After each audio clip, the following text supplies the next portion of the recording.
We're going to have a prayer time now, and over the last week, Peter and I have been talking about how to include you all in our prayer time.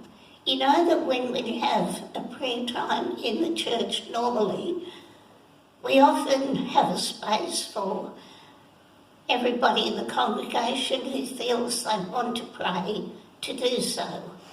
That's a bit different when we're online, but we'll probably do something different each week.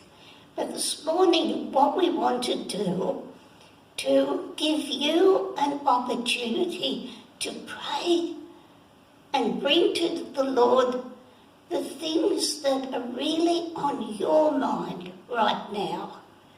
We're going to, just after we start praying, there will be a time for you to press the pause button. And at that time, you can then pray or praise, give thanks, turn some songs, whatever. Thank God, ask God, and then we'll return to sharing in prayer. Okay, so let's just lift our hearts and our spirits to the Lord. Lord God, you know we're going to be doing things a little bit differently this morning. It feels different, but you're not different. No matter how we do it, you will hear our prayer. And so right now, as people press the pause button to pray their own prayer, we know you will hear.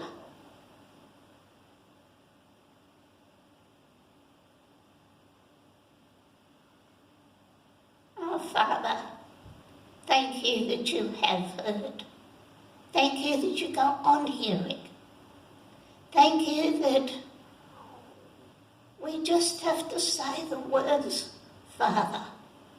We just have to say, Lord. We just have to say, Jesus. We just have to say, Holy Spirit. And we have your full attention. And that's the way it is right now.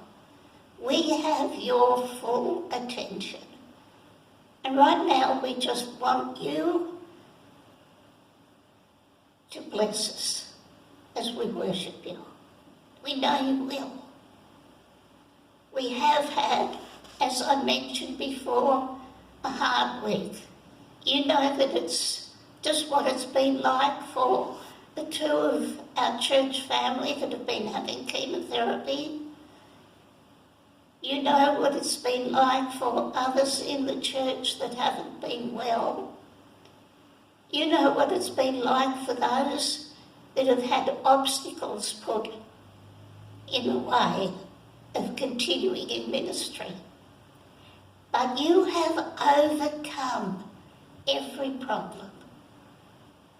And we know that we are able to be joyful in no matter what is going on. And we thank you. We thank you, Lord, that the number of people with this virus is lessening. Our hearts still ache for those that have lost very, very treasured family members. We feel for them. And we know that there'll be more. But we rejoice that you are leading us through the valley of the shadow of death. You're leading and you will lead us out the other end. We thank you for the easing in restrictions.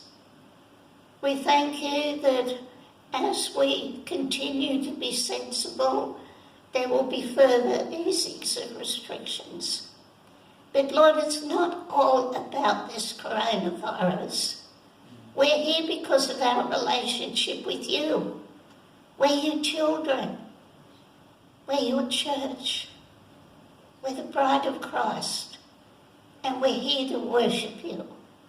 And we ask that for everything we do this morning as we worship you, We ask that as your word is read, as communion is celebrated, as the message is given, that there will be only one thought in our heads, and that is our Lord Jesus Christ and how we can be drawn closer to you.